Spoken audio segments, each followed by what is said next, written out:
नमस्कार, न्यूज की पाठशाला में आप सभी का स्वागत है। मैं हूं सुशांत सिन्हा। न्यूज की पाठशाला, जहां सबकी क्लास लगेगी, ये मेरा आपसे वादा है। लोगों का न्यूज चैनल से मोह भंग हो गया है।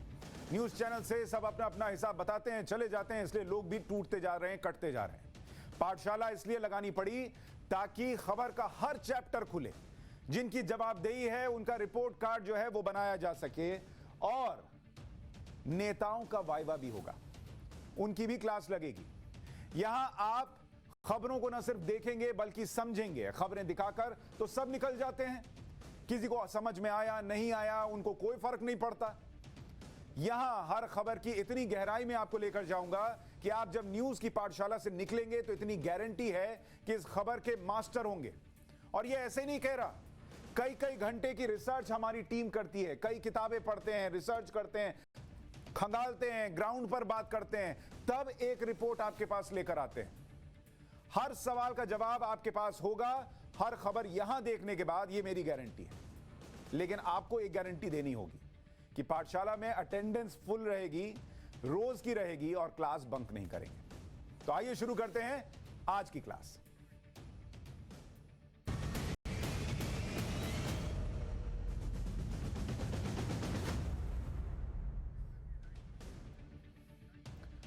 तो आज की क्लास में क्या क्या है, सबसे पहले आपको वो बता देता हूं। पॉलिटिकल साइंस की क्लास सबसे पहले लगेगी। राजनीति के तराजू पर मौका परस्ती का वजन बताने वाली ये क्लास होगी। पब्लिक का उल्लू बनाओइंग अब नहीं होगा। ये आपको राजनीति का तराजू दिखा रहा हूं आज ये क्लास में सबसे पहले लेकर आऊंगा। ये तराजू क्या कहता है, क्यों कहता है, ये आपको बताऊंगा। और जो पब्लिक का उल्लू बनाओइंग नहीं बंद कर रहे हैं उनकी क्लास लगाऊंगा। ओबीसी आरक्षण पर दिमाग की बत्ती जला देने वाली क्लास है ये। इतना ही नहीं, इसके बाद साइंस की क्लास में आपको लिए चलूंगा, जहां पर कोरोना से भी जो बड़ा खतरा है उससे कैसे बचना है वो बताने वाली क्लास लगाऊंगा। लेकिन सबसे पहले पॉलिटिकल साइंस की क्लास शुरू कर रहा हूं, और वहां आपको लिए चलता हूं, बताता हूं कि यह क्लास लगाने की जरूरत क्यों पड़ रही है, इसको समझिए। न्यूज की पाठशाला में पॉलिटिकल साइंस की क्लास में इस तराजू को लेकर आया हूं, और इस राजनीति के तराजू को देखिए। एक तरफ सांसद निलंबन है और दूसरी तरफ ओबीसी बिल। अगर आप इसको देखिएगा तो आपको लगेगा कि मामला जो है वो बहुत हल्का है, ये 100 ग्राम 200 ग्राम वाला मामला है। ओबीसी का मुद्दा आया तो सब ओबीसी का पलड़ा जो है वो नीचे चला गया, और सारे मुद्दे जो हैं वो बाहर चले गए। चाहे वो किसान का मुद्दा यहां पर आओ, सांसद निलंबन आप देख रहे हैं, इसको पलटिए और दिखाइए कैसे किसान का मुद्दा यहां है, तब भी ओबीसी बिल जो है वो नीचे रहता है। पेगासस का मुद्दा है तो भी ओबीसी बिल नीचे रहता है, उसका वजन ज्यादा रहता है। ऑक्सीजन का मुद्दा है तो भी यहां पर ओबीसी बिल ज्यादा रहता है। ये एक पर लटक गया है, लेकिन इसको पलटते रहिएगा तो मामला आपके समझ में आ जाएगा। तो हर मुद्दे पर ये ओबीसी बिल जो है ये भारी कैसे है, आज आपको इस पाठशाला में समझाऊंगा। और ये समझने के लिए आपको सबसे पहले बताता हूं कि कैसे संसद के अंदर बीते 20 दिन से कोई कार्रवाई नहीं हो रही थी, और ओबीसी संशोधन बिल आया, ओबीसी कोटे के लिए बिल आया तो सब चलने लगा। आपको आज बताऊंगा कि 20 दिन वर्सेस 24 घंटे की कहानी क्या है। जो नेता 20 दिन से कुछ समझ नहीं पा रहे थे, सिर्फ पेगासस पेगासस पेगासस चिल्ला रहे थे, संसद नहीं चलने देंगे ये चिल्ला रहे थे, किसानों से उनको कोई मतलब नहीं था, अपना काम बनता तो जा भाड़ में जाए जनता वाला हिसाब चल रहा था, वो कैसे 24 घंटे में पलट गए और उनका मन बदल गया, वो आज आपको समझाऊंगा। दरअसल लोकसभा में कल बिल पेश हुआ, वो ओबीसी वाला जो अभी आपको बता रहा था, उसके बारे में भी आगे बताऊंगा। सभी को बिल पढ़ने के लिए कॉपी दे दी गई कि पढ़िए इसको, और आज 4 घंटे के लिए चर्चा होनी थी। कल कॉपी दी गई पढ़ने के लिए, आज चर्चा होनी थी। फिर टाइम भी अलॉट हो गया, जबकि अभी तक कोई सदन चला नहीं था, चर्चा हुई नहीं थी, फिर भी सरकार ने कहा कि चलिए ओबीसी पर चर्चा करते हैं। आपको जानकर आश्चर्य होगा कि सिर्फ चर्चा ही नहीं हुई, बल्कि बिल लोकसभा में पास हो गया। बिल पास हो गया है लोकसभा के अंदर। और आपको एक चीज और दिखाता हूं कि इस बिल के पक्ष में कितने वोट पड़े। इसको देखिए, बिल के पक्ष में पड़े 385 वोट, और बिल के विरोध में कितने वोट पड़े, 0। यानी कहां 385 और कहां 0। इतना समर्थन आपने कभी देखा है कि नरेंद्र मोदी सरकार कोई काम करे और पूरा विपक्ष भी साथ खड़ा हो जाए, कोई विरोध करने वाला नहीं हो? इसकी अगर शक्ल बनाइए तो विरोध में 0, अंडा, चेहरा लटक गया। अब कल राज्यसभा में बिल पेश होगा, लेकिन आप सोचिए कि कितना वक्त बर्बाद हुआ। 19 जुलाई को सत्र शुरू हुआ था, इस बार का संसद सत्र, मॉनसून सत्र। 15 दिन से ज्यादा वक्त से हंगामा चल रहा है। 24 घंटे में चर्चा के लिए तैयार हो गए। यह खेल समझाऊंगा कि 24 घंटे में यह कैसे हुआ, लेकिन पहले आपको तस्वीर दिखाना चाहता हूं। जरा इस तस्वीर को देखिए कि कैसे पॉलिटिक्स हुई। जो हम कह रहे थे ना कि नो उल्लू बनाइंग वालों की क्लास लगाएंगे। आप इस तस्वीर को देखिए। लोकसभा में ओबीसी बिल पर चर्चा चल रही है और राज्यसभा में क्या चल रहा है? ये प्रताप सिंह बाजवा हैं, कांग्रेस के सांसद, वो चढ़कर टेबल के ऊपर और जो चेयर है उनकी तरफ फेंक रहे हैं तख्ती। ये वेल के अंदर खड़े हो गए। इस तस्वीर को अगर आप स्क्रीन पर डाल सके, अगर इधर डालें, मैं आपको दिखाता हूं थोड़ा और करीब से। अगर यहां पर आप देखिएगा इस तस्वीर को कि एक तरफ लोकसभा में चर्चा चल रही है, कोई दिक्कत नहीं है क्योंकि ओबीसी पर चर्चा चल रही है, और यहां आप देखिए यहां क्या चल रहा है।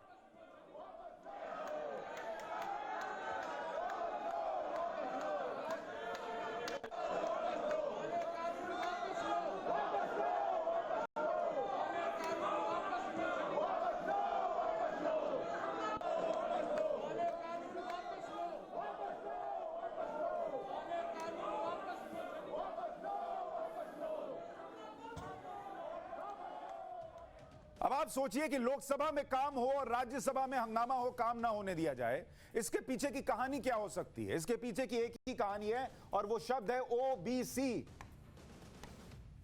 और इस शब्द की, ओबीसी शब्द की सियासी अहमियत आप समझिएगा तो आपको समझ में आएगा कि जो लोग सदन चलने नहीं देना चाहते थे, दिन रात पेगासस पेगासस चिल्लाते थे, वो आज कैसे ओबीसी बिल पर चर्चा के लिए तैयार हो गए और सबने वोट कर दिया पक्ष में।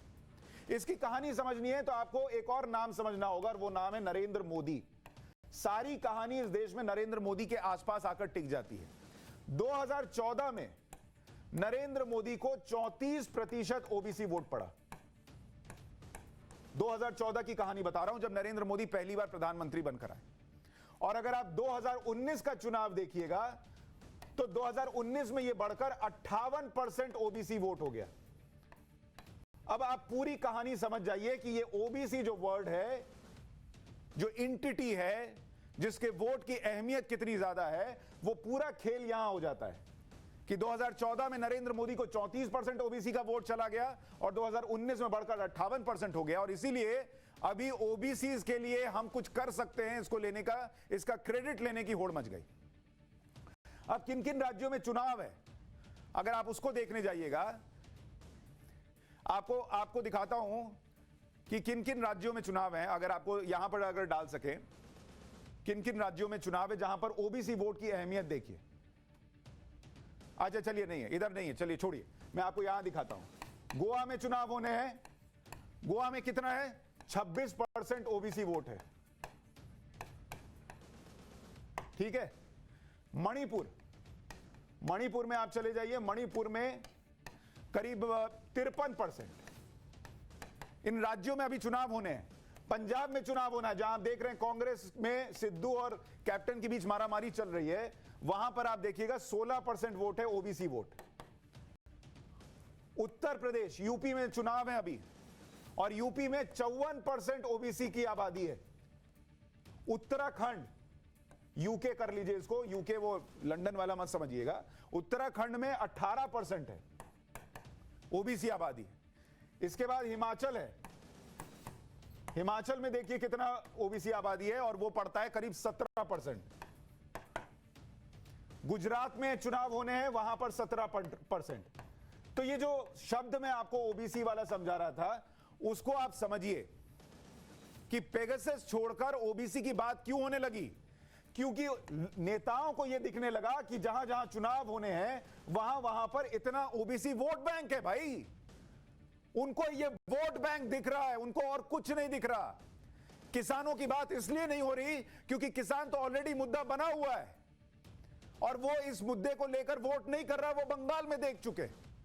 लेकिन यहां होगा अगर ओबीसी का मसला, तो मसला अटक जाएगा, इसलिए स्थिति बन गई। और वोट बैंक के चक्कर में कैसे सब भूलते चले गए, आपको वो भी दिखाता हूं। इस तस्वीर को देखिए, 9 अगस्त को, अब ये तस्वीर देखिए, जहां चुनाव होने हैं, उसको अगर आप मैप के लिहाज से देखिएगा तो लगभग आपको नजर आएगा कि ये पूरा हिस्सा आप देख रहे हैं, ओबीसी ओबीसी ओबीसी, ये पूरा लाल हिस्सा जो देख रहे हैं, ये सारा ओबीसी। अच्छा, जहां जहां चुनाव होने, माफ कीजिएगा वो दिखा रहा हूं, जहां जहां हाईलाइटेड है, ये चुनाव वाले हिस्से हैं जहां पर ओबीसी का प्रभाव पड़ना है, उन सारों को लेकर मैं आपको दिखा रहा था। अब आगे देखिए, वोट बैंक के लिए क्या हो रहा है वो आपको दिखा रहा हूं।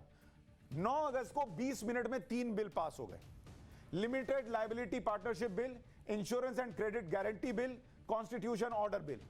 किसी को फर्क ही नहीं पड़ा, 20 मिनट में 3 बिल पास। इतने देर में तो आप होटल से खाना खा के नहीं आ सकते, रेस्टोरेंट जाइएगा तो वक्त लगता है। इसके अलावा देखिए, जनरल इंश्योरेंस बिल 8 मिनट में पास। कोकोनट डेवलपमेंट बोर्ड बिल 10 मिनट में पास। Deposit insurance credit guarantee corporation bill 21 मिनट में पास, क्योंकि किसी को चर्चा ही नहीं करनी थी, किसी को फर्क ही नहीं पड़ता था। लेकिन इस ओबीसी बिल पर सब तैयार हो गए।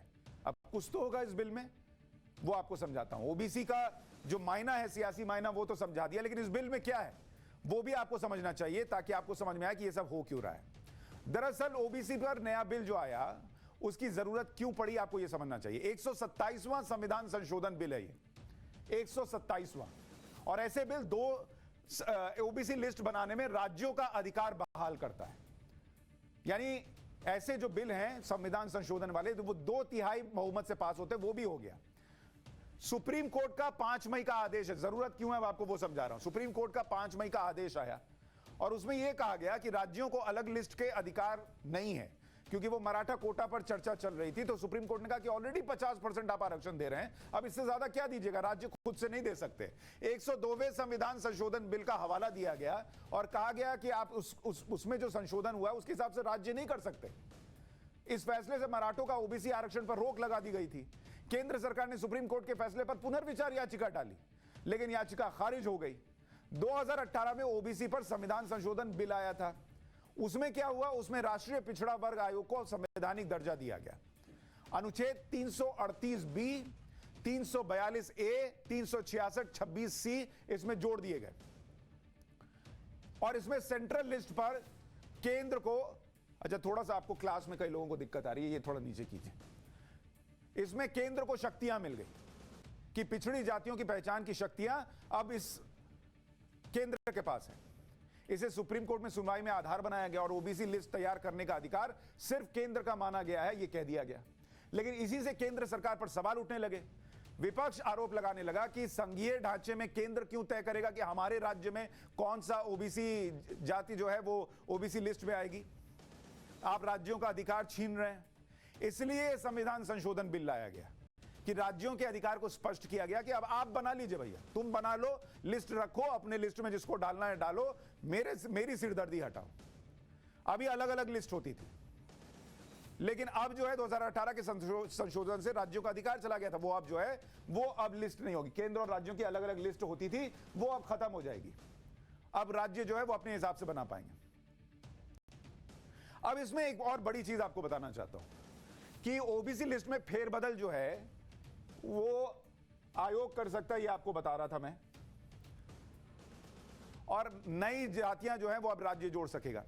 लेकिन अगर राज्यों की ओबीसी लिस्ट खत्म हो जाती, क्योंकि आयोग के पास चला गया था मामला, तो राज्यों पर असर क्या पड़ता, 671 जातियां इस लिस्ट से बाहर हो जाती अगर राज्यों वाली लिस्ट जो है वो कैंसिल हो जाती। और ये जो कुल जातियां हैं ओबीसी में शामिल या ओबीसी की कुल जातियों का ये करीब 5वां हिस्सा है, 5वां हिस्सा। तो इनको शिक्षा में और नौकरी में आरक्षण नहीं मिल पाता, आरक्षण कैंसिल हो जाता। अब राज्यों के हाथ पांव फूल गए, इतना इतना वोट बैंक है और उनको अगर नहीं मिलेगा शिक्षा और इसमें आरक्षण, वैसे ही सब नरेंद्र मोदी को वोट दे रहे हैं, तो हमारा क्या होगा? इसलिए विपक्ष वहां चला गया, सब पेगासस भूल गए, जासूसी वासूसी सब भूल गए। उन्होंने कहा चलो भैया हो गया। अब राज्य अपने हिसाब से जातियों को ओबीसी कोटे में डाल सकेंगे, ये तो तस्वीर हो गई और उनके आरक्षण का रास्ता भी साफ हो गया। लेकिन आपको यह दिखाना चाहता हूं कि जहां आंदोलन हो रहा है आरक्षण के लिए, कहां कहां आंदोलन हो रहा है। हरियाणा की बात कर लीजिए, वहां पर जाटों का आरक्षण चल रहा है कि भाई हमको ओबीसी की लिस्ट में डाल दीजिए। राजस्थान की बात कर लीजिए, वहां गुर्जरों का आरक्षण चल रहा है कि हमको ओबीसी की लिस्ट में डाल दीजिए। महाराष्ट्र में मराठा का चल रहा है, गुजरात में पटेल का चल रहा है, कर्नाटक में लिंगायतों का चल रहा है। ये सारे आरक्षण चल रहे हैं। अब यहां पे डाला है, ये बहुत देर से डाल रहे हैं आप। क्लास में लेट से आने से काम नहीं चलेगा, ग्राफिक्स भी लेट नहीं आ सकता तो सबको टाइम पर आना है। तो मराठा में महाराष्ट्र में चल रहा है, गुजरात में पटेल और कर्नाटक के लिंगायत का आपको बता चुका। अब राज्यों के पास अधिकार है तो वो अपने हिसाब से कर सकती हैं कि भैया तुम इनको उठा के डाल दो। और इसमें हर बार इंदिरा साहनी केस का हवाला दिया जाता है जब मामला जाता है कि 50% से ज्यादा आप आरक्षण दे नहीं सकते। सुप्रीम कोर्ट रोक लगा देता है। हालांकि आपको यह दिखाना चाहता हूं कि कई ऐसे राज्य हैं जहां पर 50% से ज्यादा आरक्षण अभी दिया जा रहा है। अब कहां कहां 50% से ज्यादा आरक्षण है वो देखिए। तमिलनाडु, यहां पर 69% आरक्षण है, 69%। और इन्होंने दाहिने बाएं से नहीं करते हैं कि चलो थोड़ा इस पॉकेट से निकालो, थोड़ा उस पॉकेट से निकालो, ईडब्ल्यूएस कोटा का कर दो, क्योंकि 50% से ऊपर जा नहीं सकते, तो इन्होंने वो हिसाब किया हुआ है। गुजरात में ओबीसी कोटा कितना है, आरक्षण का कोटा कितना है? 59.5%। कहां 50 पे होना था, 59.5% हो गया। जनरल कैटेगरी वाले हवा खा रहे हैं। हरियाणा में देखिए, हरियाणा में 70% है बॉस, 70%। इस आंकड़े को देखिए आप, 70% आरक्षण दिया हुआ है। बाकी लोग क्या करेंगे? उनका तो दिल करता होगा कि मुझे भी ओबीसी में शामिल कर लो। महाराष्ट्र देखिए, जहां की लड़ाई चल रही है महाराष्ट्र में कि मराठाओं को भी आप दे दीजिए, वहां ऑलरेडी 68% का हिसाब है। झारखंड देखिए, झारखंड में कितना आरक्षण दिया हुआ है। झारखंड में आप देखिए 60% दिया हुआ है। और राजस्थान में वहां भी यही स्थिति है, 50 के पार चले गए हैं ये लोग। राजस्थान में 54% है। कोई राज्य बचा है आपको जो बड़ा राज्य हो? आरक्षण की जड़ी लगा दी है। क्यों? आरक्षण दो वोट ले लो, आरक्षण दो वोट ले लो। लेकिन आबादी में ओबीसी का हिस्सा क्या है आपको वो समझना चाहिए। वो आपको दिखाता हूं जरा, अगर यहां डालिए जरा। ओबीसी का आबादी में हिस्सा 44% है और उनको आरक्षण कितना मिल रहा है वो आपने देख लिया। अलग अलग राज्यों में 70% तक गया हुआ है। एससी की आबादी, टोटल आरक्षण 70% तक गया हुआ है। एसटी की आबादी करीब 8.63% है और एससी की आबादी 16.63% है। और अगर आप केंद्र की नौकरियों में हिस्सा पूछिएगा, वो भी दिखाइए जरा। ओबीसी को 21.5% केंद्र की नौकरियों में हिस्सा मिला हुआ है। ये वाला नहीं, दूसरा वाला डालिए, आबादी का नहीं, नौकरी वाला डालिए। एससी में 17.4, एससी को केंद्र की नौकरी में 17.49% मिला हुआ है। छोड़िए इसको। एसटी को 8.47% मिला हुआ है। ये 1 जनवरी 2016 तक का आपको आंकड़ा बता रहा हूं नौकरी के लिहाज से, तो वहां ऑलरेडी मिला हुआ है। लेकिन आपको ये मन में आता होगा कि अगर इतना आरक्षण दे दिया है तो इस देश में ओबीसी की स्थिति तो बहुत अच्छी होनी चाहिए। आपको दिखाता हूं, नरेंद्र मोदी सरकार जब सत्ता में आई तो उन्होंने एक रोहिणी कमीशन बनाई। नरेंद्र मोदी ने 2014 में सत्ता में आने के बाद रोहिणी कमीशन बनाया और इस कमीशन को बोला कि जरा आप देखिए कि ओबीसी की हालत क्या है। सरकारी नौकरियों में ओबीसी कोटा 27% है और नौकरियों में 21% है। अब ओबीसी है और इन विरोधाभासों को दूर करने के लिए मोदी सरकार ने कहा कि एक आयोग बना दीजिए और 2017 में यह आयोग बना दिया। 4 सदस्य थे इसमें। दिल्ली हाईकोर्ट के retired chief justice G Rohini भी इसमें शामिल थे। कैसे ओबीसी कोटा लागू हो रहा है, वर्गों को आरक्षण का लाभ मिल रहा है नहीं मिल रहा है, ये सब देखने के लिए बनाया गया। अब आप सोचिए, इस आयोग को अभी इसको बढ़ाकर 2021 तक बोला गया कि अपनी फाइनल रिपोर्ट दो इस साल। ओबीसी में कितनी जातियां हैं? ओबीसी में जातियां जो हैं वो करीब हैं 6000। और आपके पैरों तले जमीन निकल जाएगी जब आपको यह बताऊंगा कि इस आयोग को यह पता चला कि इन 6000 में से 40 जाति जो हैं, 6000 में से 40 जाति ओबीसी की, उनको 50% से ज्यादा आरक्षण का फायदा मिल रहा है। 50% से ज्यादा जो ओबीसी का आरक्षण जा रहा है उस 6000 में से 40 को जा रहा है। बाकी 5960 जातियां जो हैं वो बाकी के आरक्षण का फायदा लेती हैं। और ओबीसी आरक्षण को ऐसे बेचा जाता है कि जैसे बस आरक्षण मिल गया तो हो काम हो गया। और ओबीसी भी इसी में खुश हो जाते हैं कि आरक्षण हमको मिल रहा है। 20% ऐसी जातियां हैं ओबीसी की जिनको कोई आरक्षण मिल ही नहीं रहा। 20%। तो आप सोचिए 20% मतलब 6000 में से अगर आप 20% निकालिएगा 1200 जातियां हो गई जिनको कोई आरक्षण नहीं मिल रहा। लेकिन उनकी कोई बात करता है? नहीं करता। और इनको तो फायदा नहीं हो रहा, देश को नुकसान दिखाता हूं। जिस कृषि कानून पर चर्चा हो जाती तो शायद कुछ फायदा हो जाता। एसोचैम की रिपोर्ट कहती है एसोचैम की रिपोर्ट कि कृषि कानून जिसको लेकर विरोध हो रहा है उसको उस आंदोलन से रोजाना, रोज की बात कर रहा हूं, रोज करीब 3 से लेकर 3,500 करोड़ रुपए का नुकसान देश को हो रहा है। 3 से 3,500 करोड़ रोज। तो ओबीसी को फायदा तो नहीं हो रहा, देश को नुकसान जो हो रहा है। कि कृषि कानून पे क्यों नहीं चर्चा करते ये लोग? दिल्ली में 30 से 40% तक सप्लाई रुकी हुई है। दिल्ली में 30 से 40% सप्लाई रुक गई। टोल टैक्स कलेक्शन में 600 करोड़ का नुकसान, टोल टैक्स में। अब आप सोचिए। और 9000 फैक्ट्रीज को 20,000 करोड़ से ज्यादा का नुकसान हो चुका है। लेकिन इस पर कोई चर्चा नहीं है, कृषि कानून पर कोई चर्चा नहीं है। राज्यसभा में टेबल पर चढ़ जा रहे हैं। ओबीसी पर चर्चा कर लेते हैं क्योंकि वहां से वोट मिलना है, यहां से कुछ मिलना नहीं है। इसी पर आज चर्चा करेंगे। हमारे साथ मेहमान हैं कांग्रेस के नेता, राष्ट्रीय सचिव जीतू पटवारी जी जुड़ रहे हैं। जीतू जी, बहुत स्वागत है आपका। जी नमस्कार सर। एक बात बताइए कि इतने सारे मुद्दे हैं, ओबीसी आरक्षण संशोधन बिल को लेकर आप लोकसभा में चर्चा करते हैं और राज्यसभा में आपके नेता काम नहीं होने देते, टेबल पर चढ़कर और चेयर की कुर्सी की तरफ तख्ती फेंकते हैं, क्यों सर? सुशांत, ये जो राज्यसभा और लोकसभा चलाने का जो पहला दायित्व है वो है सत्ता पक्ष सरकार का है। और जो विपक्ष अपनी भूमिका निभाता है वो तब मजबूर होता है सदन में इस तरह के कृत्य करने के लिए जब सरकार हठधर्मिता पे आ जाती है।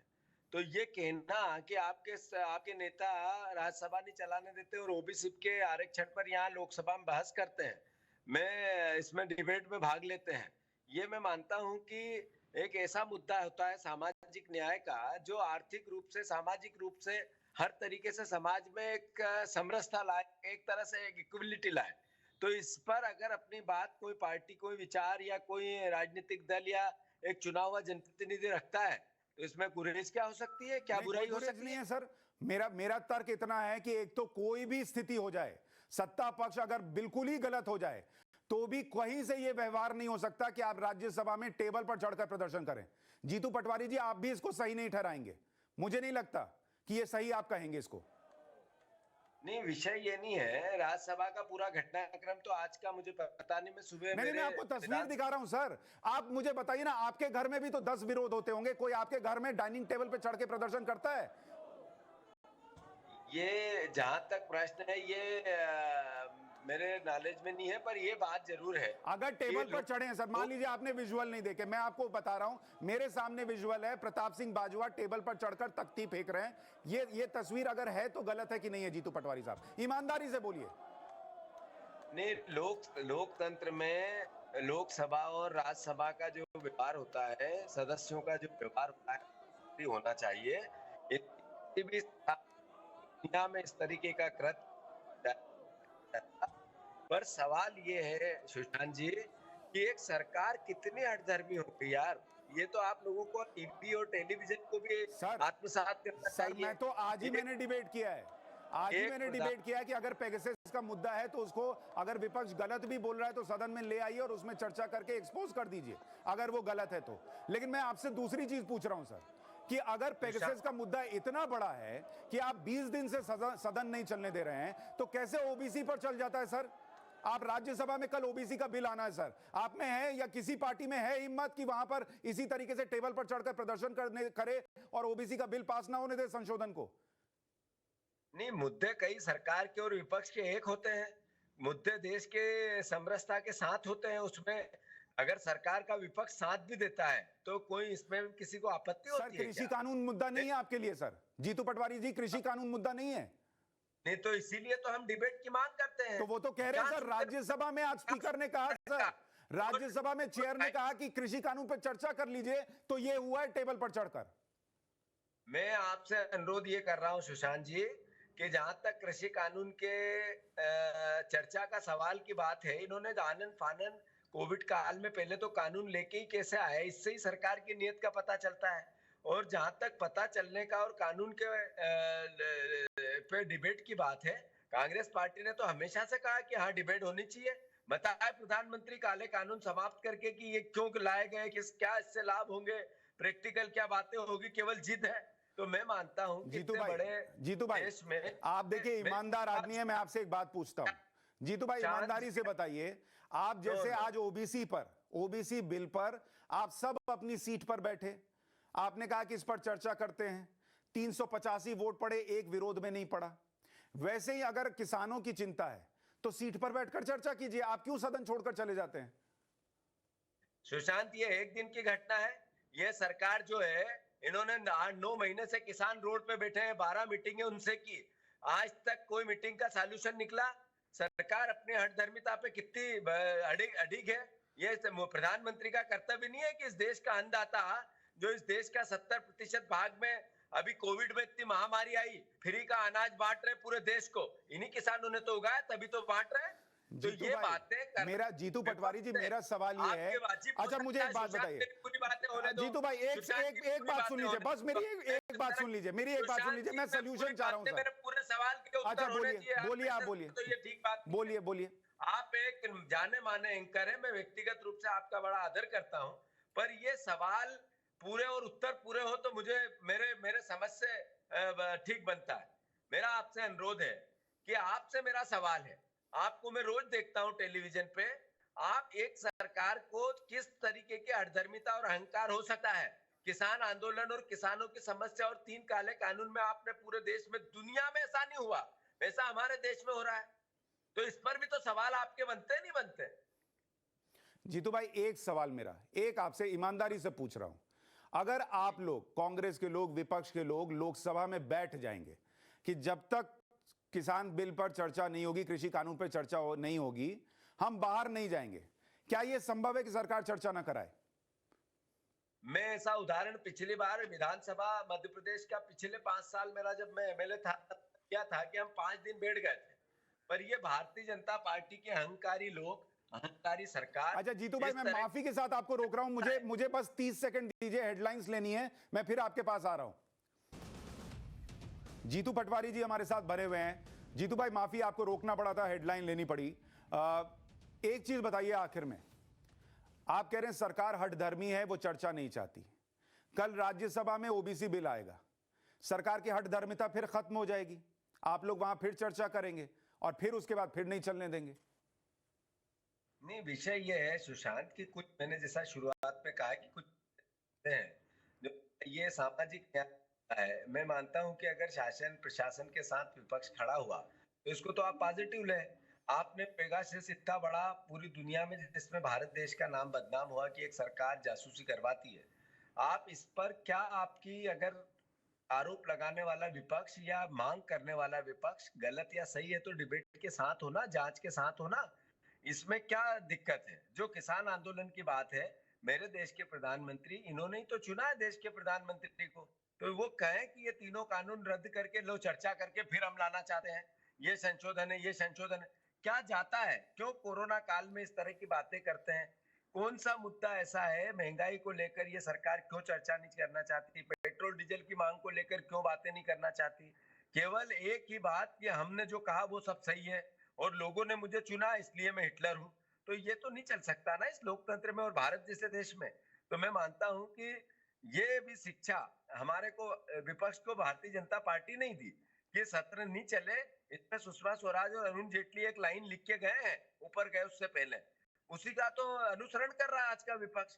तो मैं मानता हूं कि ये सब बातें पहले सत्ता पक्ष से पूछनी चाहिए, उसके बाद विपक्ष का नंबर ठीक है, आता है। तो जहां तक अब आप संसद की पॉलिटिक्स भी बीजेपी को फॉलो करके करेंगे तो मैं क्या बोलूं सर। सर मेरे पास वक्त इतना ही था। जीतू भाई बहुत धन्यवाद, आपने वक्त निकाला, हमसे बात की, बहुत बहुत धन्यवाद। और मैं उम्मीद करता हूं देश हित में सदन चलने दिया जाएगा। बहुत शुक्रिया आपका। और अब पॉलिटिक्स की क्लास से आपको लिए चलता हूं। सदन में तो जो हंगामा चल रहा है और जो आग लगी हुई है वो तो है ही, लेकिन न्यूज की पाठशाला में अब टाइम है साइंस की क्लास का। धरती के लिए कोड रेड अलर्ट आया है। ये कोड रेड अलर्ट क्या है आज की क्लास में हम आपको बताएंगे। और ये पीछे देखिए कोड रेड अलर्ट जो है, इसको अगर आप पढ़ते चले जाइएगा, जंगलों में आग लग रही है, चक्रवाती तूफान, बेकाबू समंदर, पिघलते ग्लेशियर, अप्रत्याशित मौसम, भीषण बारिश, भीषण गर्मी, ये सब कुछ चल रहा है। और आपको ये समझ में नहीं आएगा अगर अभी भी कि क्यों ये स्थिति बन रही है, तो आपको सावधान करने वाली क्लास लगा रहा हूं। धरती पर बहुत बड़ा संकट आने वाला है और ये कोरोना से भी बड़ा संकट है। अगर अभी भी ध्यान नहीं दिया तो 10 साल में बहुत कुछ बदल जाएगा। धरती पर कहीं भी भागकर बचने की आपको जगह नहीं मिलेगी।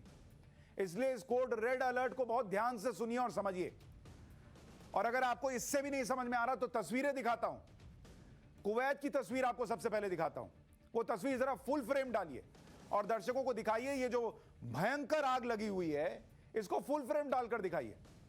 कुवैत के सबसे बड़े टायर डंप यार्ड में आग लगी हुई है। इस तस्वीर को देखिए और समझिए कि दुनिया में क्या हो रहा है। इस टायर डंप यार्ड में 70 लाख यूज्ड टायर रखे थे। किसी वजह से इसमें आग लग गई और कहा जाता है कि गर्मी जो बढ़ी ना उसकी वजह से आग लग गई। आग का जहरीला धुआं खाड़ी के देशों में भर रहा है और इंसान जो है कैसे धरती को बड़े खतरे में झोंक रहा है। यह धुआं आपको लग सकता है कि कुवैत में लगा हुआ है, लेकिन यह मत समझिए सिर्फ कुवैत में लगा हुआ है।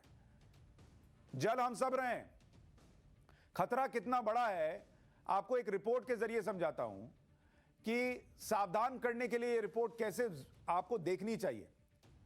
इस तस्वीर को देखिए, बहुत गजब की तस्वीर है।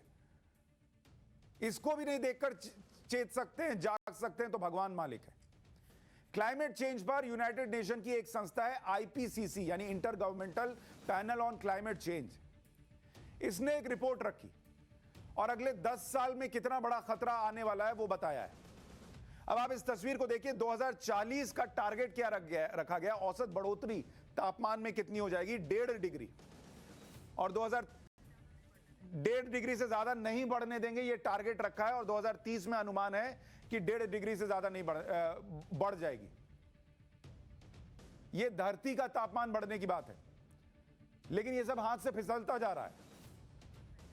1.5 डिग्री जो है, ये कहा था कि 2030 का अनुमान था कि 1.5 डिग्री से ज्यादा नहीं बढ़ने देंगे। 2040 में नहीं बढ़ने देंगे, टारगेट रखा था 2040 तक जाकर 1.5 डिग्री बढ़ेगा। 2030 में यानी 10 साल पहले ही 1.5 डिग्री बढ़ चुका तापमान। और इसका मतलब क्या है आपको यह समझना चाहिए कि किस तरीके से ये जो 1.5 डिग्री है, ये 1.5 इश्किया नहीं है, ये 1.5 नफरतें हैं। कैसे आपके लिए मन में दिक्कत पैदा करेगा। भीषण गर्मी बढ़ने वाली है, भीषण बारिश होने वाली है। अभी आप ये बैठ के सोचते हैं ना कि वहां हो गई इतनी बारिश, यहां नहीं हुई। ये सब तमाशा इसी वजह से हो रहा है। मौसम का पैटर्न बदल जाएगा, अप्रत्याशित मौसम हो जाएगा। आपको पता ही नहीं चलेगा कब ठंड पड़ेगी, कब गर्मी पड़ेगी। मॉनसून का अनुमान गलत होगा। आप सोचते हैं मौसम विभाग वाले गलत बताते हैं, वो भी क्या करेंगे। यहां पर हालत ऐसी हो गई है कि उनके भी बताए नहीं बन रहा। खेती पर बहुत असर पड़ेगा। अभी किसान जो बैठे हैं वहां पर, उनको पता ही नहीं कि यहां दुनिया में क्या होने वाला है। कई तरह की बीमारियां बढ़ जाएंगी। अभी जो कोरोना को लेकर आप इतना परेशान हैं, ऐसी बीमारियां आएंगी जो कोरोना के बाप होंगे। शहर जो है वो ग्लोबल वार्मिंग के हॉटस्पॉट बनेंगे। बहुत खुश रहते हैं ना कि हम शहरों में रहते हैं। शहरों में सबसे ज्यादा दिक्कत होने वाली है। आप ट्रैप हो जाएंगे, पानी और पेड़ पौधों की कमी हो जाएगी। अभी पानी की बोतल खरीद के पीते हैं, वो खरीदने में नहीं मिलेगी और इतनी महंगी मिलेगी कि आप खरीद नहीं पाएंगे। शहरों में हीट ट्रैप बनेगा। इसी पर एक नासा का वीडियो है, क्लाइमेट चेंज से किस तरह ग्लेशियर और बर्फ पिघल रही है। इसको आपको इस तस्वीर में देखना चाहिए। नासा ने दिखाया है कि कैसे ये जो आप हिस्सा देख रहे हैं बर्फ वाला, ये कैसे बदलता जा रहा है। 2008 में इस तस्वीर को देखिए कि कितना हिस्सा ग्लेशियर था। उसके बाद ये 2009, 10, 11 बढ़ते बढ़ते देखिए कैसे यहां पर घटता जा रहा है। इसको फुल फ्रेम में डालिए। बर्फ से ढके ग्रीनलैंड में साल 2300 तक काफी बर्फ पिघल चुकी होगी। आप सोचेंगे अरे मैं तब तक जिंदा ही नहीं रहना है, मुझे क्या। आपके बच्चे और उनके बच्चे तो रहेंगे, और 2300 तक जिंदा रहने के लिए हालत क्या होगी सोचते हैं। बेड रॉक एरिया जो कि बर्फ पिघलती है वो पीछे चली जाएगी, तो बहुत दिक्कत बढ़ने वाली है। ग्रीनलैंड की बर्फ पिघलने का मतलब है कि सभी महासागरों का जल स्तर बढ़ जाएगा। 2019 में ग्रीनलैंड में 532 बिलियन टन बर्फ पिघलकर समुद्र में मिल गई। अगर क्लाइमेट चेंज की यही रफ्तार रही तो बर्फ और तेजी से पिघलेगी, जिससे दुनिया में कई शहर पानी में डूब जाएंगे।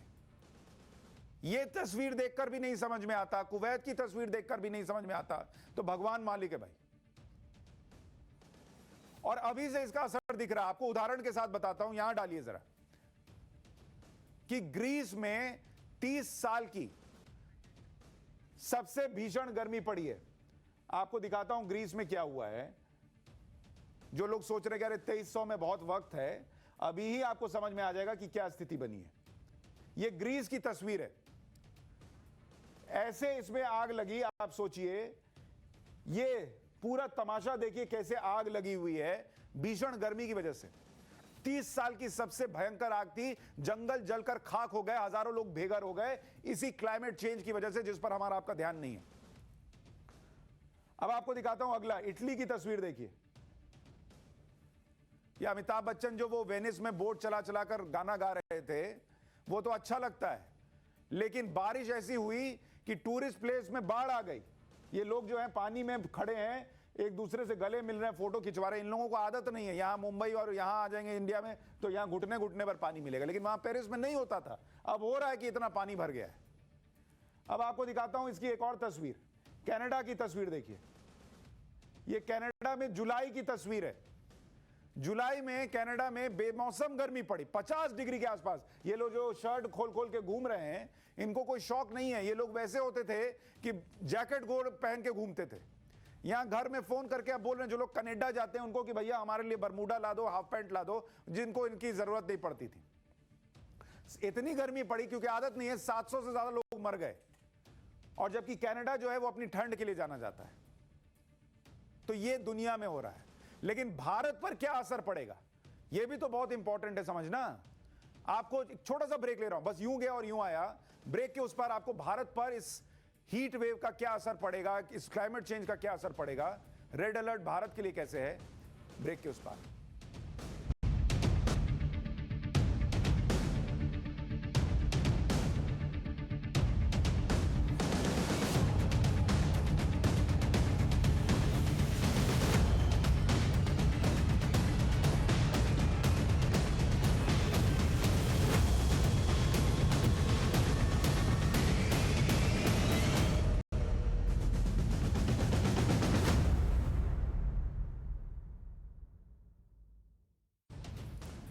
पाठशाला में आपका एक बार फिर से स्वागत है।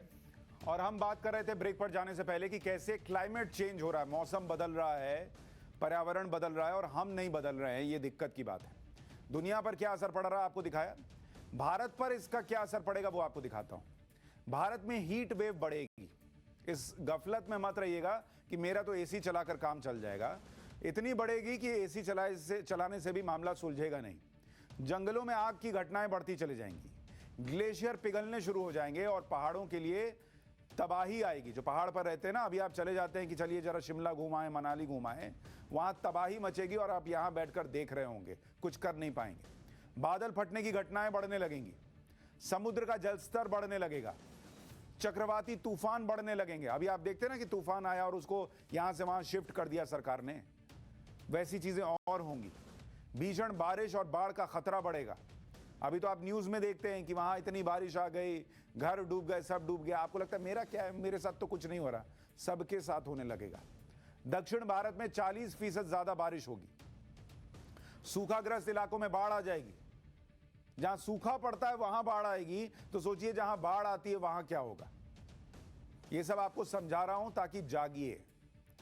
और ग्लोबल वार्मिंग से भारत का नुकसान कितना होगा आपको वो भी दिखाता हूं, क्योंकि ये नुकसान सिर्फ अगर आपको ये लगता है कि आपके हिसाब से सिर्फ इतना लिमिटेड है कि भाई बाढ़, पानी, बारिश यही सब है, इसका जो ग्लोबल वार्मिंग से भारत का नुकसान है वो 2050 तक जो जीडीपी है हमारी, जीडीपी को 35% का नुकसान होगा। ये ग्लोबल वार्मिंग से होगा। जो पर्यावरण बदलेगा ना वो 35% का नुकसान करेगा। प्राकृतिक आपदाएं आएंगी, उससे करीब 4.5 करोड़ लोग, उन पर असर पड़ेगा। उन प्राकृतिक आपदाओं से वो विस्थापित होंगे, इधर से उधर जाने पर मजबूर होंगे। हिमालय के जो 2/3 ग्लेशियर हैं, 2/3, इस आंकड़े को देखिए, छोटा आंकड़ा नहीं है। 2/3 जो ग्लेशियर हैं उन पर जो इंपैक्ट पड़ेगा वो कम हो जाएंगे।